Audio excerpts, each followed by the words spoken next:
amount ever since that we have done in May, and a lot of it has been directly regarding your attitude and the way that you come across to your guests. Right. And I just would like to kind of give you the opportunity just to kind of give me a little bit of insight before we continue. Well, most of the complaints have started ever since we stopped selling ice at our location. So the customers are pretty upset about it.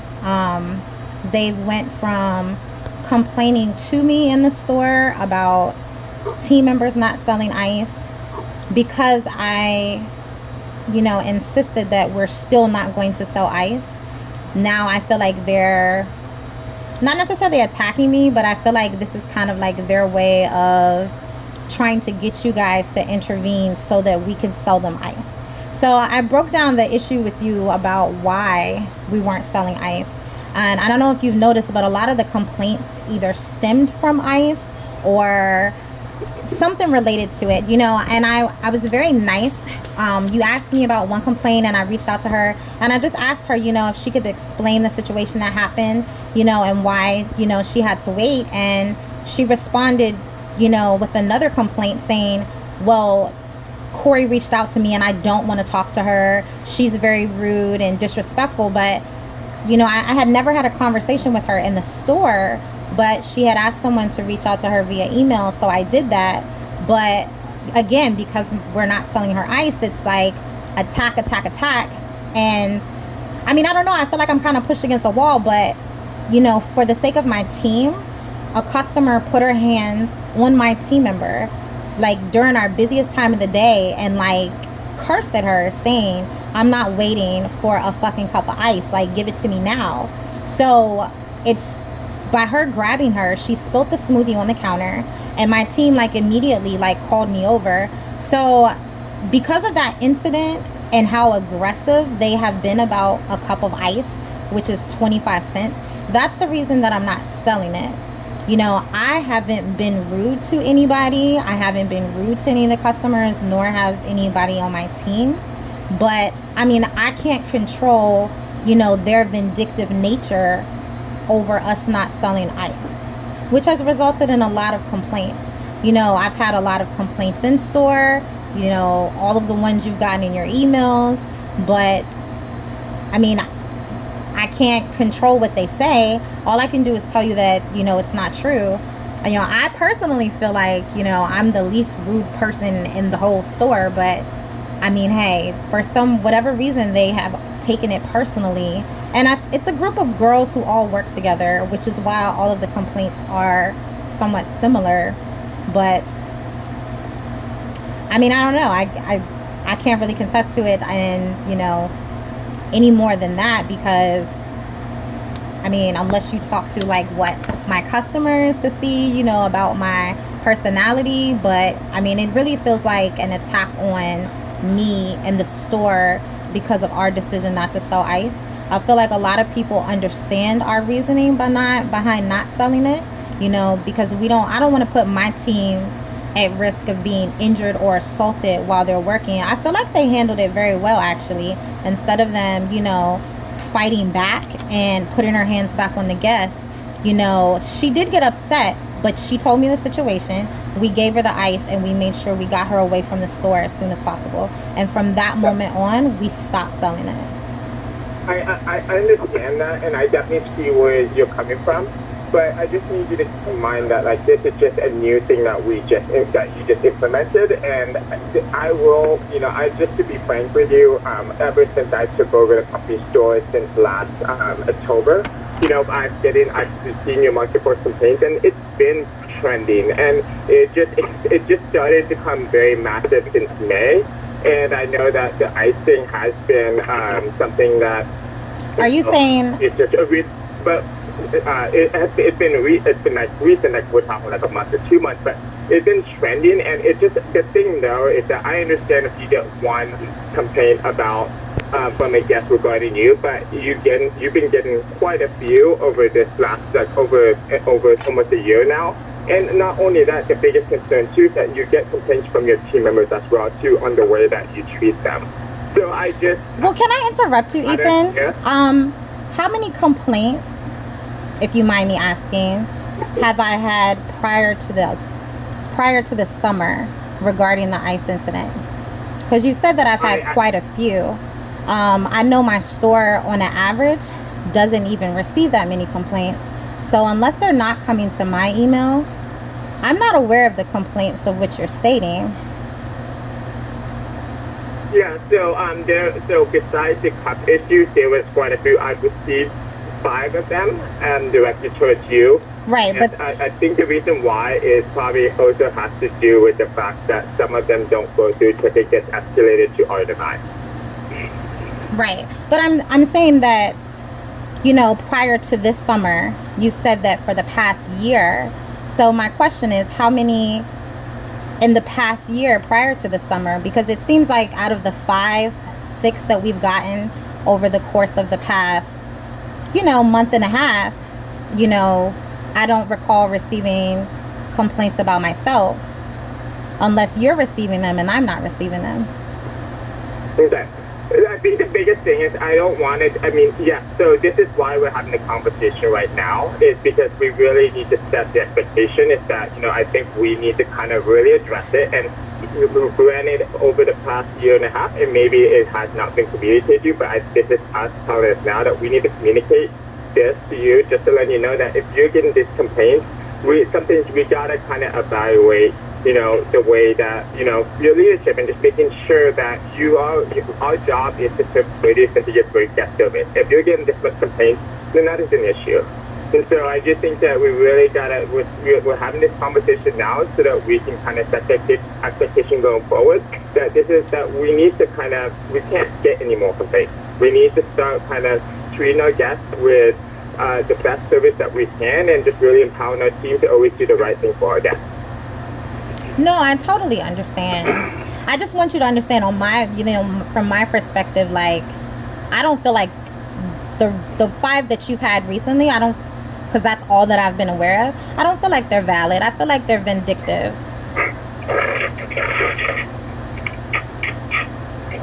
I mean, Anthony, if you want to chime in, you can, but I would just say that it may be, okay, but not, they're complaining, and we have to kind of acknowledge it, and we got to kind of figure out a way to ensure that this can no longer be an issue. Okay. Yeah. If I could interject, can you hear me okay? Yes. Can you guys hear me okay? Corey, I know you don't know who I am, but I've worked in operations before as a manager, worked my way up to multi-unit, worked in human resources and some other functions. What I'm hearing is kind of like a justification. What I would like for you to do, if I had like the vice president of operations, it doesn't really matter the level, director of operations, area director on, I would actually switch my conversation from maybe explaining the complaint to offering a solution, and also trying to get them, your leaders, to have confidence in your ability to resolve those complaints. That's what I would be thinking of, because I was trying to think myself, like, what are some solutions to these complaints, right, versus trying to justify them or dispute them. I understand where you're coming from. One, I'm not sure if Ethan explained who you were at the beginning of the call, but I didn't catch your title, Anthony. Just because sorry, what'd you say? I said I don't know if he had explained each of your like positions with the company, but I'm just trying to get an idea of like who exactly I'm speaking with and like what's your role with Focus Brand or Jamba. Okay. I am the Senior Director of Human Resources for Focus Brand. All right. I cover all of the brands. I have the privilege of working with all of our restaurant brands, snack brands, beverage brands, etc., and also the corporate associates. So that's who I am, and I've been with the company for a little over 4 years now. Okay. But yeah, I just wanted to, as I was listening to you, I was like, I would switch my mindset, because I've been on the other end. I've had some complaints, but one of the things that's different is that, of course, I know that there are sometimes some conflicts between people, but that shouldn't be the majority of the time. That should be the exception. So what I used to do in my past experience was I would sit down first and review the complaints and then develop a plan to address them and then share that plan with my leader and also, more importantly, with my team so that we were all aligned in terms of what we should do to fix the situation, because the way I look at it, just as I do now, is that but for the customers, I mean, we wouldn't exist. And it's my understanding that your store is doing well in terms of financials, sales-wise, and everything. So obviously it sounds like we have an opportunity to please some more customers. And there are some people who are saying that we're not doing so well in terms of customer service. So I don't know, maybe I may be disconnected or something, but I don't really think so, because I travel all over the United States and the world for that matter. But, customers are going to have high expectations now because things cost more, so they expect excellent service, and they deserve it.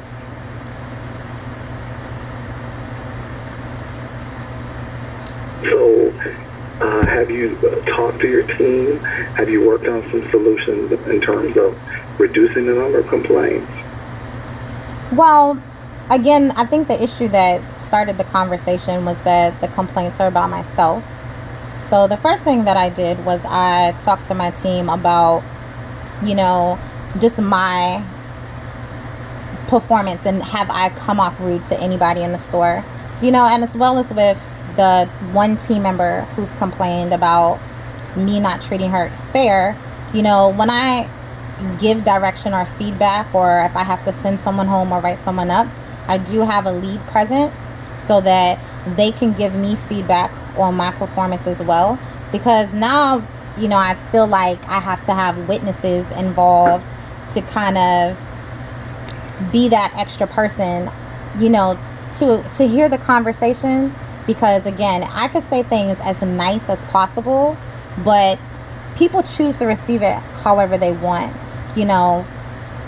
I do ask for feedback from my team, and I do analyze, my performance to say, hey, could I have said this nicer, or could I have been this way? But, neither three of you guys on the phone have ever really met me in person. I've met Ethan once, but it's a long time ago, and it was in passing. But, you guys can't really see the work that I do in my store. And one thing that I am confident in is my high level of customer service. So while I am asking for feedback, I also know for a fact that it's not true.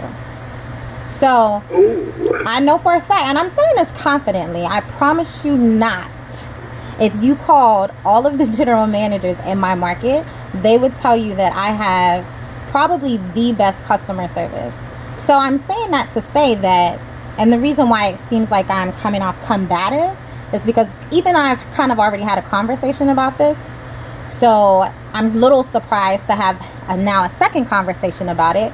Not to say that it's not an issue, but I thought we kind of cleared it up the first time.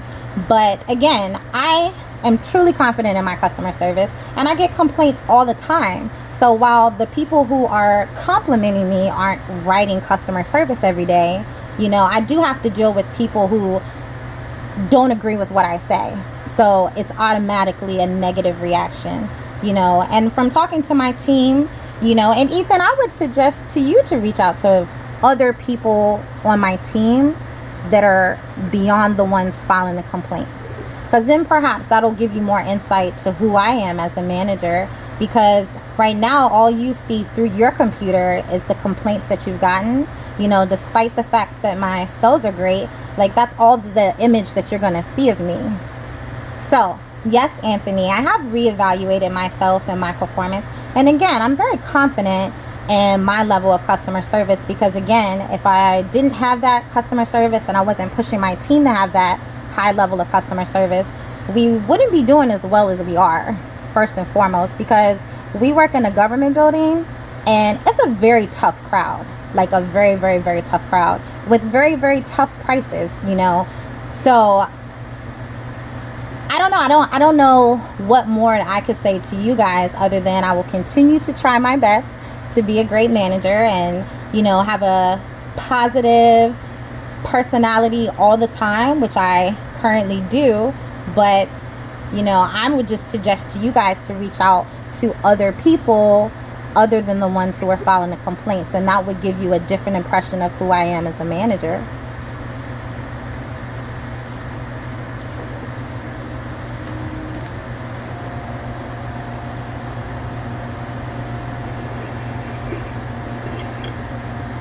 Okay. Now, I like the last part of your answer, but the first part was a little concerning. But I, of course, defer to the operators, and I've spoken with Ethan in detail, and also I believe Jamie was present at the conversation, but Ethan is closer to, and also are closer to the situation.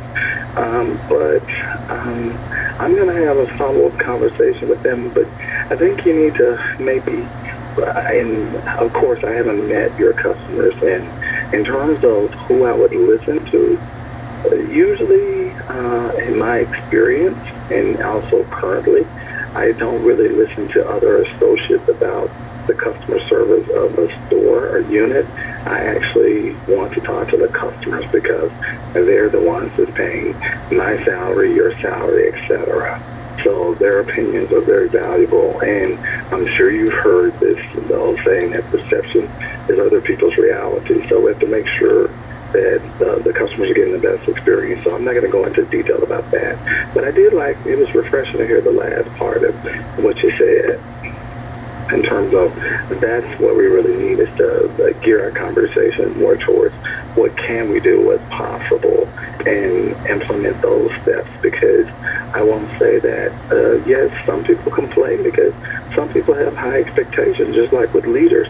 Some leaders have higher expectations than others, and there's nothing wrong with that, because we have a lot of high achieving people at all levels of our company, and I'm really excited about that. That's what really gets me pumped up. But I wouldn't discount any customer or any associate's opinion, because if they complain, let's just say if an associate at a store, and I interact with associates at stores, if they complain about me, I take it very seriously and try to figure out what could I have done differently in order to handle the situation better so that they don't feel the way that they do.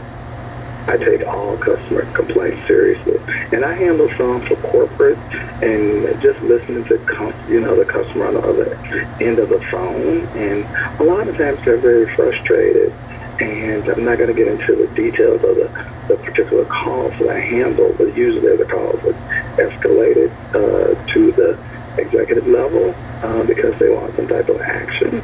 And it's really interesting to hear the people.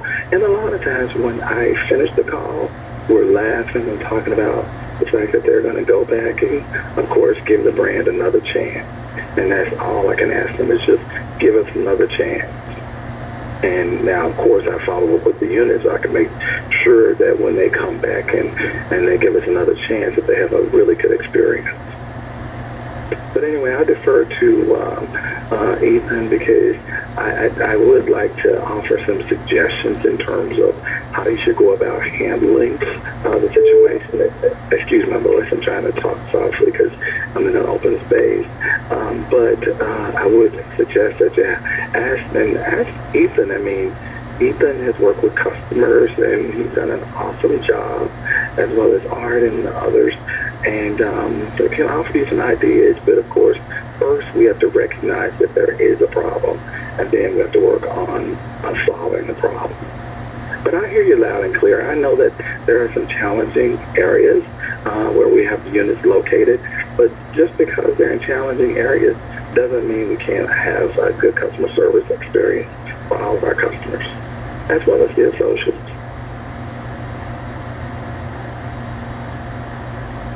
Hey, Anthony, this is Jamie. Thanks for that. Corey, I know we've met over email more than anything else, but I guess, while I certainly appreciate the position you're in with the guests that you have, I guess my concern is, my first and foremost focus as a leader is anytime I hear feedback, there's always a grain of truth that I think is important to say, hey, what is it we can do better? And so for me, while I certainly understand what you're presenting, I guess the other side of this is, my expectation of you as a leader is to always think about things through the lens of the guest and always think through what is it that I can, as leader, do better in order to role model for my team and help develop others, but also what is it that we need to do to help answer the guest concerns. And then from there, work with an Art and an Ethan to figure out what are those things that we might be able to do. And so I guess that's where I would weigh in and challenge some of what I understand the position that you're coming from. I understand what you're saying is about being in your location and us being there as well. But I think the other side of it is, look, there's two sides to every story, and figuring out how we balance that is also a particular approach that we need to take. So I guess that's where I would push back on you, Corey, because it's also important to think about how you accept coaching and how that sets the tone for the rest of your team, whether it's you looking at a guest response and figuring out what that path forward is, or working with an Art and an Ethan to hear what they're saying and then figure out that path forward. So that would be my way in, and my offer to you is to really start to think very seriously about that, since right now I think it's very important with the amount of change that the brand is going through that we represent to our guests what the brand is all about. Absolutely, I like that. And just so you know, Corey, I haven't worked with Jamba that long, but one of the things that I noticed when I traveled, I actually visited a lot of stores out in California that I met. I haven't had the pleasure of meeting you, but I met some awesome people and great representatives of the brand. And actually, I talked to some customers, and they were very excited. So when I have the pleasure of meeting your customers, I hope to hear and see the same thing in terms of the great customer service. The restaurants were, I mean, it was a fun experience for me. Jamba is definitely one of the funnest brands in terms of where I can go and just have a good laugh and also get something to eat and drink. So that's really what we're looking for, and that's what our customers are looking for.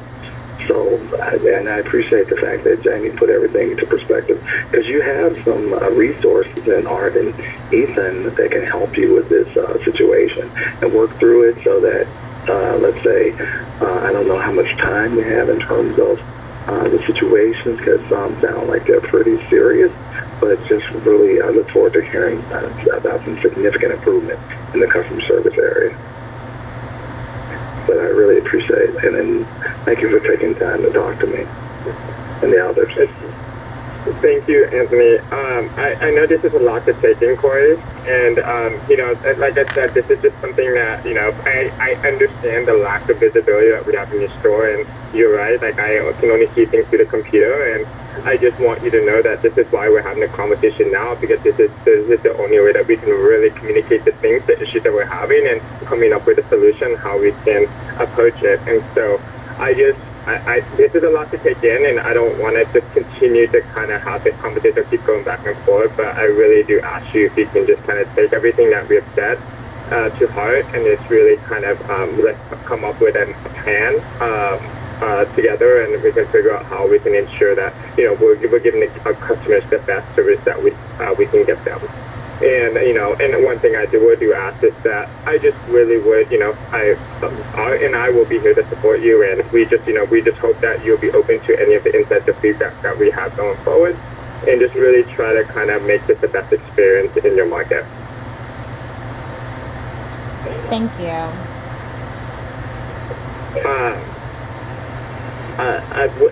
Do you have any other questions? I don't have any other questions. However, I'm totally open to receiving feedback from you, Ethan. But given the circumstances, I don't honestly wish to have any feedback from Art. And Jamie, you've received several emails of which I've contacted you previously. Given the situation with Art, I prefer not to have communications with him at all. So, but I'm totally open to having feedback from you, Ethan. Okay. And just to be clear, Anthony, I've reached out to you guys several times about the issues that I had been having with Art. And no one's had like a clear conversation with me about those issues. So until those issues are resolved with a conversation from somebody with HR, I would not like to have communication with him. Well, I'm going to step in as your human resources person or for the Focus Brands company and say that I'm going to defer to Jamie because that we don't pick and choose our bosses or the people that we work for in terms of this management situation. So I'm going to defer to Jamie on that because I'm very concerned by those statements. So Jamie, could you weigh in on that? Because, and we can have a side conversation about that, please. Yeah, absolutely. So, Corey, I appreciate you bringing up this particular point in a conversation because I have to let you know I'm deeply concerned that you bring that up. My concern, my point of view is this is the person that's assigned to your area, and if you are unable to get feedback from this person, now we have taken seriously everything that you have brought to us. We have certainly done coaching. And had conversations, but we do not owe you a conversation back when we've had those conversations with an Art or with an Ethan or whomever. That's part of this entire process, is to help people gain confidence and also to respect their developmental goals. I would say to you, Art is still assigned to your location, and if this is something where you feel that you can't work with Art, then quite frankly, you may need to think about what other opportunities are before you. But the way the structure is set is the way the structure is set. Now, if there's something that you need Ethan and I to support you with, have a good conversation to get to a place where you can accept you with Art, we will support you. But outside of that, you have choices too. But organizationally, the way we structure the business is Art is your direct supervisor, and deciding to tap out of that is the same as if you had a shift supervisor or a team member that chose to not listen to you and chose to do whatever they wanted to do, and then present the reason that they needed to only report into Art and bypass you. So I just want to set that stage that that's how it kind of sounds kind of fast. And organizationally, we certainly accept your feedback and we provide coaching if there's an opportunity on our side to do that, which we have. But that's really where we're at this point, Corey, is we've got to find a way to have a path forward, because you just laid it out pretty nicely, which is, look, the person the most familiar with your business is Art. He's got to be the one who is able to give you feedback. And if you're not willing to listen, then I think that creates a different opportunity for you. All right, can I say something? So the statement that I made is really just stating that, one, there were issues that were left unaddressed. I have been working with, I've been communicating with Art and Ethan, / I've been tagging Art on all of our communication. However, Art has not directly responded to me in the past months to almost a year. So it seemed to me that Ethan was my direct supervisor versus Art, because the communication that we received was, any communication that you have needs to go to Ethan. So when I say that, my concern was always, how I was treated compared to other managers, and I felt like his behavior was biased. So I've been respectful to Art. I've been compliant to anything that he's asked me for. What I'm saying is, when it comes to feedback, I'll hear that feedback from him, but Art has not communicated with me in over a year. He communicates with the other GMs in the market, and I'm not sure if that was a direct, order from you guys for him not to communicate with me directly. I'm totally fine with that. I'm just letting you know that issue, that underlying issue, is still there because it's been unaddressed. However, as you have seen in the emails, Ethan, I have not been disrespectful. I have not been rude. I've responded to all of the emails from you and or Art. But again, that underlying issue has always been there because no one has addressed it. So I'm not saying that I can't listen to him or that I can't respond to him as my superior, but from my impression, I thought that my direct supervisor was Ethan, because again, all of the communication that I have received has come only from Ethan in the past year and not Art.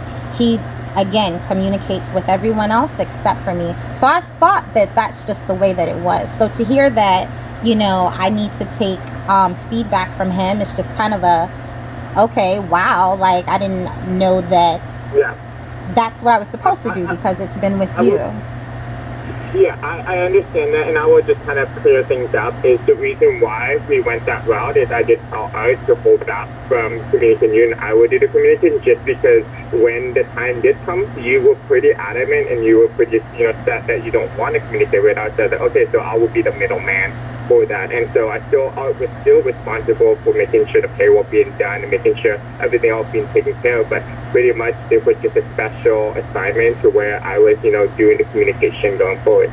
Now that it's been quite some time, I think that this is something that we got to readdress and we got to kind of figure out because we can't continue this path of like having me as the middleman. If we got to kind of figure out a solution how we can work together, and if we need to have another conversation with Art and you just to kind of settle what the issues are. But like Jamie said, is that there was some coaching provided, and that's not something that we would disclose to you or anything. So right. I just think that we just need to get to a place where you can respectfully take up work for Art and appreciate any of the feedback or insight that he'll give you. But I will let you know that this pattern of me having to kind of communicate between the two of you is going to have to stop.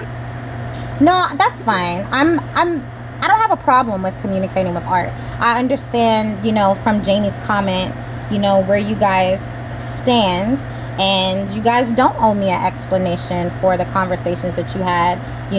At least I know moving forward that I just need to bury the hatchet. I don't think we need to have a conversation with Art. If that's the person that I need to communicate with, then I will communicate professionally with him moving forward. Well, that's exciting. This is Anthony. That's exciting to hear. But just for the record, Jamie issued that directive, and I'll assume that it will stand until she changes her mind in terms of the leadership for your particular restaurant, your unit, Corey. So I just want to make sure that we're clear, and I think we are. And I appreciate the fact that you were able to see the light and change your mind quickly. But I just wanted you to know that, so that there's no ambiguity or confusion about Jamie's statements, okay? So I appreciate that. And Corey, just to kind of end things on it, and like I said, because of this conversation, this is like our first initial conversation that we're having, I did want to document it and just making sure that we can come up with a solution how we can better take care of your guests. And so I will be emailing you. It's going to look in a form of a corrective action, but this is something that I do want to work together with you and making sure that we come up with a plan on how we can better take care of our guests. So there needs to be a plan where we come up with a week-to-week basis on what we can do to improve, then we can do that. And then over the time, I'm going to work with Jamie and Art and figure out when we can kind of plug him in and to be able to kind of do some market visits. Sounds like a plan to me. Excellent. I think we've got some work to do moving forward. And so just to be clear, though, I think, Ethan, what you're saying, too, is that at this point in time, you'll be sending that, but we're officially, not even officially, it's always been Art. Art is officially the person that you report to, Corey. So I just don't want to leave that unclear. I think Ethan's done an excellent job of stewarding the business and getting us to a place where we are with the locations as well as Art. So I think they've both done an excellent job, and so I look forward to working with you and seeing how we can move forward and really get some action going around these guest complaints. So I appreciate you taking the call and having all of us on the call to really hash this out. Yeah. Well, thank you very much, Corey. You're welcome. Thank you. Okay. Good day. Thanks.